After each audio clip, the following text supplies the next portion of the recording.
sawa za kukola amaduuka balina amaduuka bagaggala ab'enkoko bazivaako zeerunde ente zeerabirire amata geetunde bagenze kusaba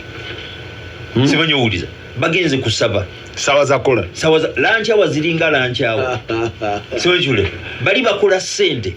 abasiru muzikutte muzitutteyo kati mbabateerako bisops nti lanchawa musobola okugenda ne musabire eddakiika 3 ne mudda katonda si kiggala ate eyo principle teyagituteerawo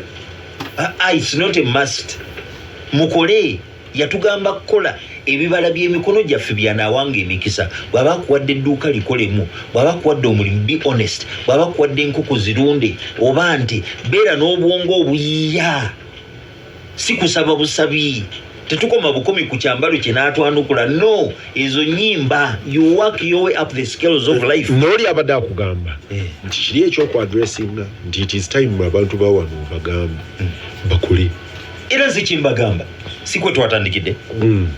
bw'oba oyagala essimu zange ziri 0772479 386 0772479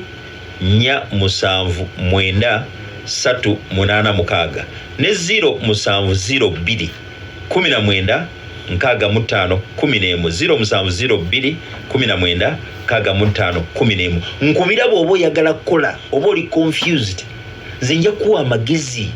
sometimes abantu bagamba nsabira naye many times tetwetaaga saala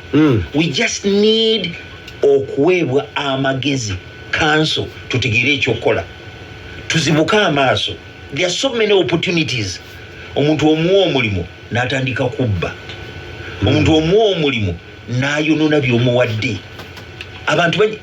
abantu baffe wano baagala okugaggawala amangu naye ng'ate okupeyinga price nti kambeere patient kambeere mugumiikiza bajjajjaffe omanye ennono zaabwe kwa bagaggawalira akwata empola atuuka wala bugubugu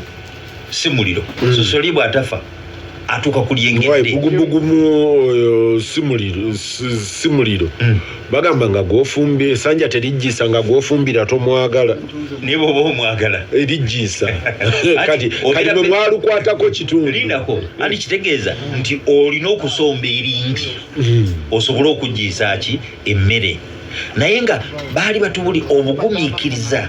okubeera omwesigwa I think tulina okuzimba abaganda oba abantu baffe mu Uganda abaagala okukola abagumiikiriza abakwata mpola abeesigwa twava ku ethical values zaffe ng'abaganda ng'abasoga bannaffe bakyazinkallocatinga mu baana baabwe wani waffe tikiriiwo wani waffe kwegamba eddiini yatusiriwaza nnyo ne tubeera ku crossroad mu ddiini tetuliiyo ate neno twavaayo we migrated ne tubeera mu no man's land kati mu masaŋŋanzira values za religion eza hard work kubanga bayibuli eyigiriza hard work tebakyagiyigiriza bakugamba kwata ssente oweeyo mu kanisa ofune omukisa toola siga ensigo tebakuyigiriza principles za hard work okiraba kati eno mu culture twavaayo kola lima kolaki twavaayo twagala kusaba ate liri nayo tetutuuse kati olaba ku crossroads abantu mwe bali okimanyi nti amasinzizo gasinga wano oba tokimanyi Pastor Maraka katuweddeko ndi mulunzi ndi mulimi solekera okwera ebbiri ez'ekiro ne betika kiri BETIKA siba akapapula ng'ogenda ku www.betika.ug ofune odds ensava